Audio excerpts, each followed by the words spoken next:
नमस्कार। आज मैं भारतीय जनता पार्टी के सपोर्टर्स से एक बेहद ज़रूरी बात करना चाहता हूं।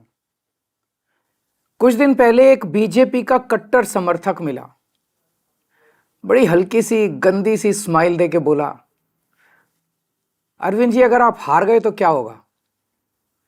मैंने भी मुस्कुराते हुए पूछा, मैंने कहा भाई मेरी छोड़ो, ये बताओ कि अगर मैं हार गया तो तुम्हारा क्या होगा।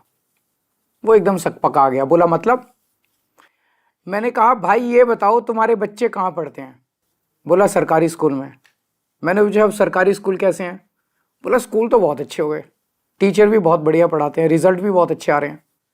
तो मैंने पूछा ये बताओ कि बीजेपी की कितनी राज्यों में सरकार है। बोला 20 राज्यों में। मैंने पूछा किस राज्य में अच्छे स्कूल हैं। तो बोला कहीं नहीं। मैंने कहा फिर ये बताओ अगर मैं हार गया तो तेरे बच्चों का क्या होगा।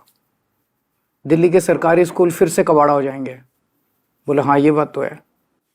मैंने पूछा बिजली आती है 24 घंटे। बोला हाँ आती है। मैंने पूछा बीजेपी के किस राज्य में 24 घंटे बिजली आती है। थोड़ा सा सोच के बोला कहीं नहीं। मैंने पूछा तुम्हारा बिजली का बिल कितना आता है। बोला 0। मैंने पूछा और यूपी में जहाँ बीजेपी की सरकार है वहाँ लोगों का बिजली का बिल कितना आता है। बोला जी वहाँ तो हज़ारों रुपये महीना आता है।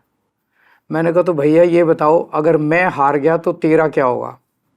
दिल्ली में फ्री बिजली, फ्री पानी, फ्री इलाज, अच्छे स्कूल, 24 घंटे बिजली, महिलाओं की फ्री बस यात्रा, ये तो सब बंद हो जाएंगे। कम से कम हर महीने 25,000 रुपये की चपत लगने लगेगी। है 25,000 रुपये देने को।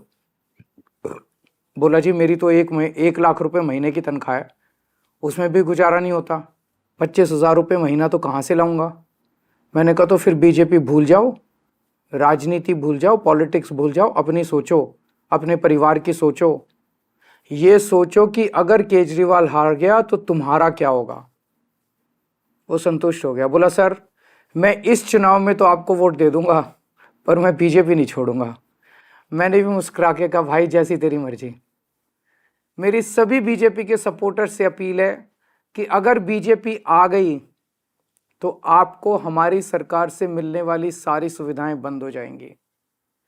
मोटे मोटे तौर पे 25,000 रुपये हर महीने की चपत लगने लगेगी। हैं इतने पैसे भुगत लोगे? नहीं ना। तो फिर मैं आपका भाई होने के नाते आपको सलाह दे रहा हूं, झाड़ू पे वोट दो। आप चाहे अपनी पार्टी मत छोड़ो लेकिन इस चुनाव में झाड़ू पे वोट दे दो। इसी में आपका और आपके परिवार का फायदा है।